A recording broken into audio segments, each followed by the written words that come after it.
Tamara Goodwin is a 16-year-old main character of this novel, and she is quite a selfish, spoilt girl who has always been given everything she's ever wanted in life.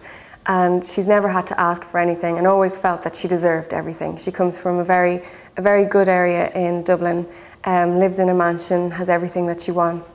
A person is who they are because of their heart, and it's getting back to the heart of a person. So I think, take away all of these things that we love to have, and the cars, the houses, the clothes, and find out who the person is. And for me, material possessions, if you don't have them, then you're really only the person, and it's about getting straight to that person. So that's why I chose. I wanted to just strip everything back and get to the heart of a story and heart of the character. I really love writing human stories, and it's about characters that have gone through something very difficult, very traumatic. And I think that when you go through really tough times, you can find the strength within yourself that you never had before. And I think that is always my message. I've always felt through writing that you reveal a part of yourself and you learn a lot about yourself. And also that when books come into your life, they can also teach you a lot about yourself. There's a message in novels that you perhaps didn't know you needed to learn at any particular time. And so mixing the idea of writing and the idea of a book coming into your life, that's why I came up with this diary. The idea of books coming to you, I think, is such a lovely romantic idea. And also the idea that the book has found her and not the other way around.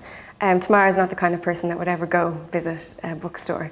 That is not cool for her. So the fact that the book has come and found her, I just thought was so lovely. The idea of a travelling library, it's like, I don't know, Robin Hood bringing books to those who don't have them. I do believe in possibilities.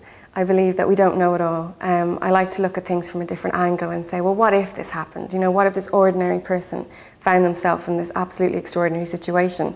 I think people in everyday life find themselves in those situations anyway, where you feel like you're facing something so enormous that you can't possibly get over it. No, I wouldn't describe it as a romantic comedy. It doesn't follow all the same kind of guidelines as other romantic comedies. I think there is romance in it. There's various different types of love. There is somebody that Tamara is interested in. There's also the love story of her parents. But I think there's a mystery at the core of this novel, which is unusual to my others.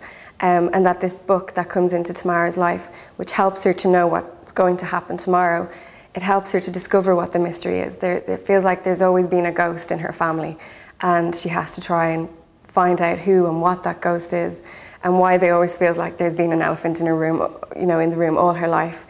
But when you go to tell a story, whether you're writing a film or creating a television show or writing a novel, it's all the same. You tell the story in the same way, because you get into the head of the character and you try to see the world from their eyes and you go on that journey with them. Yes, my next production, apart from the Book of Tomorrow, I do have Baby on the way, so that will be my next big job of next year. Definitely will concentrate on that, and then I'll come back with a new book the following year.